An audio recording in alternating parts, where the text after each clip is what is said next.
Welcome to your daily focus for March the 8th, 2017.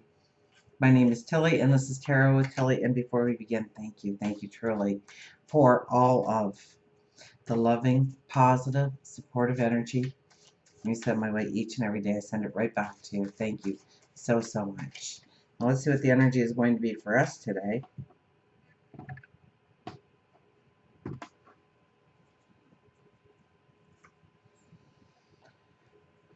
It's the Tower card, but it's at the beginning of the day.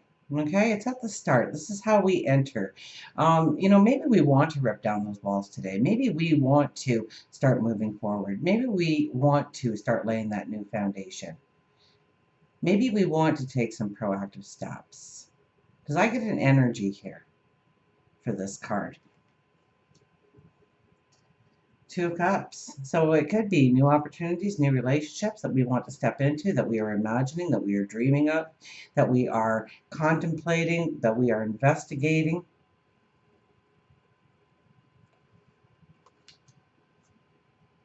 And the Ace of Coins. Well, we haven't seen the Ace of Coins in a bit, haven't we?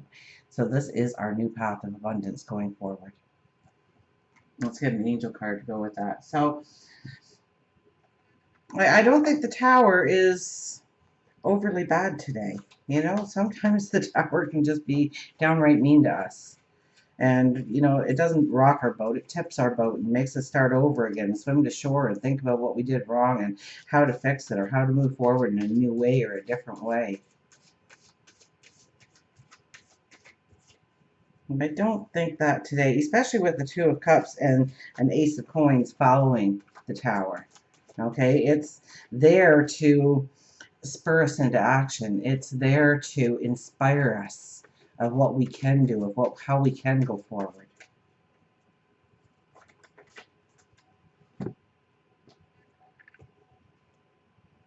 Leadership. 1 + 5 is 6, which is the maternal.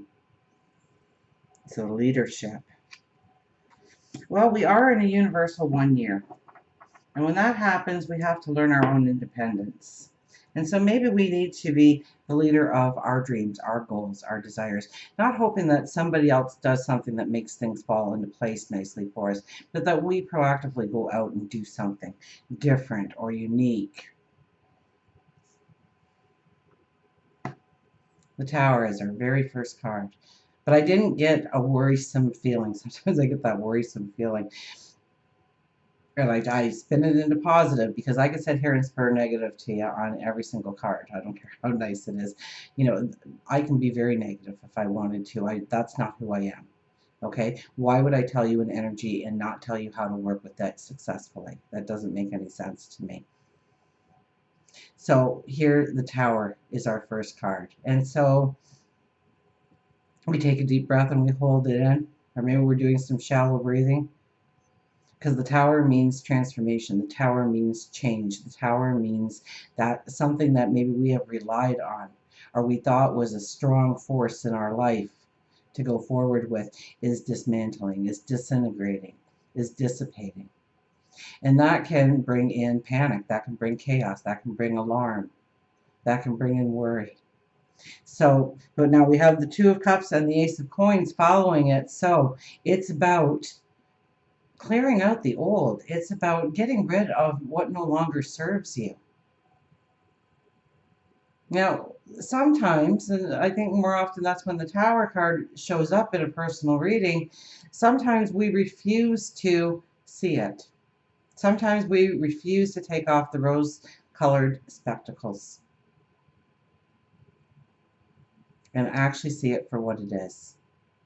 And so God, your angels, your spirit guides, source, the universe comes in and forces you to see it or removes it completely where you don't have a say.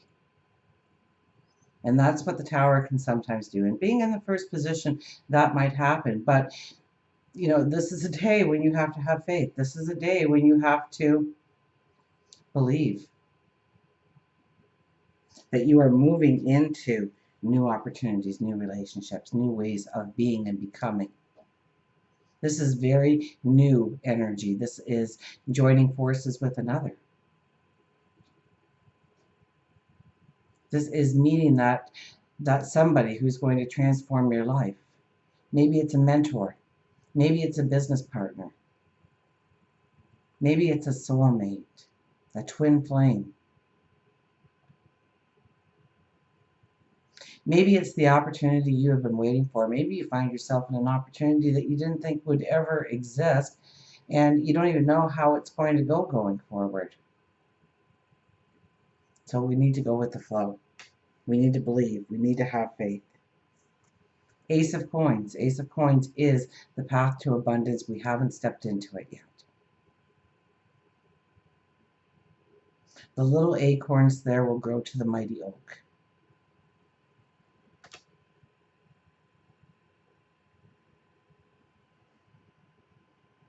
And there's a little bee up there telling you to get busy. Start planning. Start figuring out how you are going to go towards that abundance. Now, abundance for you could be different things. Well, it's different things for different people. My definition of abundance is not your definition of abundance, nor would yours be mine. You may want good health, and that would be the source of your abundance, because if you don't have your health, you really don't have anything. Maybe you want that perfect family scenario. 2.5 kids in the picket fence. Maybe that is true abundance to you. Maybe it's being surrounded by tons of grandchildren. Maybe that is abundance to you. Maybe it's stepping into that career you've always wanted. Starting your own business. Promoting yourself in some way. Writing, painting, singing, dancing, acting. Maybe it's your stature within the community or the neighborhood or within the home or a certain group of people.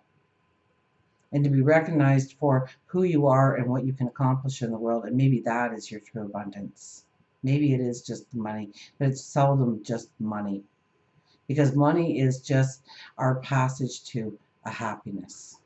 Being able to not stress out over whether or not the bills are going to be paid. Being able to buy those shiny things they tell you on TV that you can't be happy unless you have. So be careful of that trap. Maybe it's getting the starting money to start your own business, or buy a home, or buy a vehicle, or move, or travel, or take a course, or get your education in a certain area. Go to university, go to college, get a degree. Money might be to you helping out your friends, your family, your close loved ones, or being able to provide 5 meals a day for the homeless every day when you walk down the street. What is abundance to you? So I think there's a part here that is attached to gratitude, that you need to be grateful for what you already have. Because unless you're grateful for what you already have and see the abundance in your world already, and the abundance may just be that you have a pillow to put your head on. The abundance may just be you have one really good close friend. The abundance may be that you have a car so that you can drive to the job interview, or to the work, or to your new business, or that new group that's meeting across town. Or maybe you wanted to always visit a museum and you have that car, that vehicle. And so be grateful that you have that. Or maybe you just have public transport. Be grateful that you have that you can get from one place to another, that you are not limited in your world. So what are you already grateful for? What is already considered an abundance in your life? Do you see any? Because you do have to see the magic right now of what you already have to work with. You have to see the true foundation. Let's see what our animals have to say.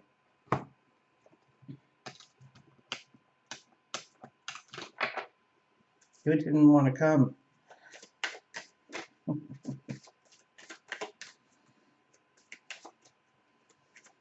The last card put up a fight getting into my hand.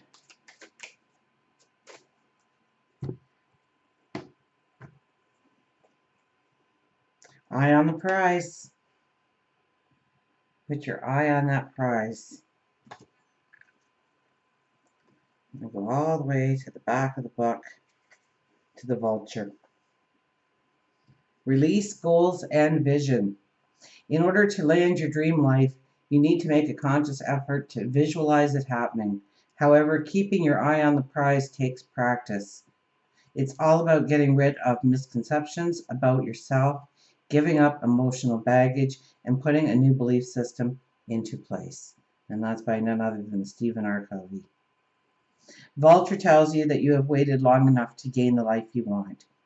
You have spent wasted time looking at what everyone else has and spent too much time wishing instead of doing. It's now your time to create your short-term goals, along with long-term goals.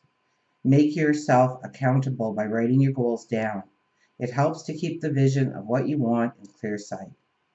Pick up projects from the past and make an effort to finish them. Completion helps to open the doors for new projects instead of cluttering the path. These projects can be as little as rearranging your cabinets, cleaning the garage, or sparkling up your resume and sending it out. Spend some time reflecting on the past years and bring about conclusions. Think of it as the time the farmers harvest their crop and prepare the land for the next season. And you too have to prepare your mind, body, and soul for the same. Visualize what you want to have happen and then keep your eye on the prize.